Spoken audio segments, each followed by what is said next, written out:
रत्नाकर मतकरींचं हे पुस्तक तुम्ही वाचत असाल किंवा वाचलं असेल तर कोणाला सांगू नका. कारण विषयच तसा आहे. 2026 मध्ये वाचलेलं एक पुस्तक म्हणजे ॲडम. अलबत्त्या गलबत्त्या, निम्मा शिम्मा राक्षस किंवा डार्कनेस, मध्यरात्रीचे पडधम किंवा खेकडा यासारख्या थरारक पुस्तकांच्याच लेखकाचं ॲडम सारखं पुस्तक हाती येणं आणि वाचणं जरा इंटरेस्टिंग आहे.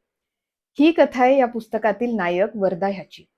म्हणजे बालवयातून तरुणाईत होणारा प्रवेश, त्यामुळे घडणारे शारीरिक बदल आणि त्यातूनच निर्माण होणारं स्त्रियांबद्दलचं आकर्षण आणि त्यानंतरचाही बराच मोठा प्रवास या पुस्तकात आहे. बरं, या पुस्तकातली मला सगळ्यात जास्त आवडलेली गोष्ट म्हणजे या पुस्तकाच्या प्रत्येक पानावर एक वेगळी भावना आहे. म्हणजे पहिल्या पानावर तुम्हाला वर्धाबद्दल कुतूहल निर्माण झालं तरी दुसऱ्या पानावर तो बहुतेक आवडणार नाही. तिसऱ्या पानावर तुम्हाला त्याच्याबद्दल अतिशय प्रेम निर्माण झालं तर चौथ्या पानावर त्याची अचानक दया येऊ लागते. स्त्रीवर, आईवर, बायकोवर, बहिणीवर किंवा प्रेयसीवर कवींनी अनेक कविता लिहिल्या आहेत. पण ॲडम हे पुस्तक म्हणजे पुरुषांच्या भावनांवर एक कथा रूपातील कविता रत्नाकर मतकरींनी रचली आहे. हे पुस्तक तुमच्या पुस्तकांच्या यादीत नक्की ऍड करा, नक्की वाचा.